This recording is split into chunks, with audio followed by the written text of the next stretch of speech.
Everyone, నేను మీకు ఈరోజు ప్రాన్స్ బిర్యానీ ఈజీగా ఎలా చేయాలో చూపిస్తాను. మీరే చేసి చూడండి.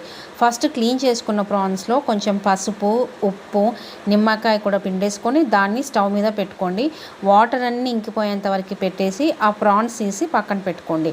దాని తర్వాత సేమ్ కడాయిలో కొంచెం ఆయిల్ వేసేసుకొని బగారా పత్తా, షాజీరా, లవంగ, ఇలాచి ఇవన్నీ వేసేసుకొని దాని తర్వాత 2 ఉల్లిపాయలు కట్ చేసుకుని అవి కూడా యాడ్ చేసి 5 మిర్చి పొడుగున కట్ చేసి అవి యాడ్ చేసి పక్కన పెట్టుకున్న ప్రాన్స్ కూడా యాడ్ చేసేయండి. అవి మిక్స్ చేశాక దాంట్లో కొంచెం అల్లం వెల్లుల్లి పేస్ట్, ఉప్పు, కారం, ధనియాల పౌడర్, జీరా పౌడర్ కూడా యాడ్ చేసుకొని బాగా బ్రౌనిష్ కలర్ వచ్చేంత వరకు పెట్టేసేయండి.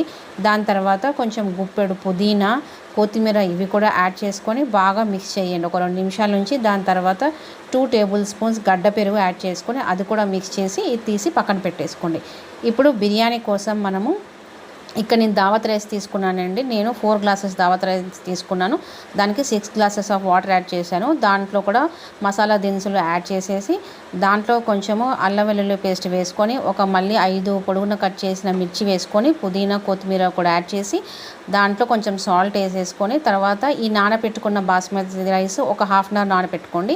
అది కూడా మిక్స్ చేసి ఒక 75% ఉడికేంత వరకు పెట్టుకోవాలి. దాని తర్వాత పక్కన పెట్టేసుకొని ఇప్పుడు మీరు ఏ దాంట్లో అయితే బిర్యానీ చేయాలనుకుంటున్నారో దానికి అడుగున కొంచెం నెయ్యి అప్లై చేసేసుకొని ఫస్ట్ 75% ఉడకబెట్టిన రైస్ వేసేసి దానిపైన మళ్ళీ ప్రాన్స్ వేయండి. అలా లేయర్స్ వేస్తూ దానిపైన కొంచెం కొత్తిమీర, పుదీనాతో గార్నిష్ చేసి దాని తర్వాత మళ్ళీ కొంచెం లెమన్ స్క్వీజ్ చేసేసుకొని ఒక 2 టేబుల్ స్పూన్స్ నెయ్యి వేసేసి మూత పెట్టి ఒక 10 నిమిషాలు పెట్టండి. అంతే, బిర్యానీ రెడీ.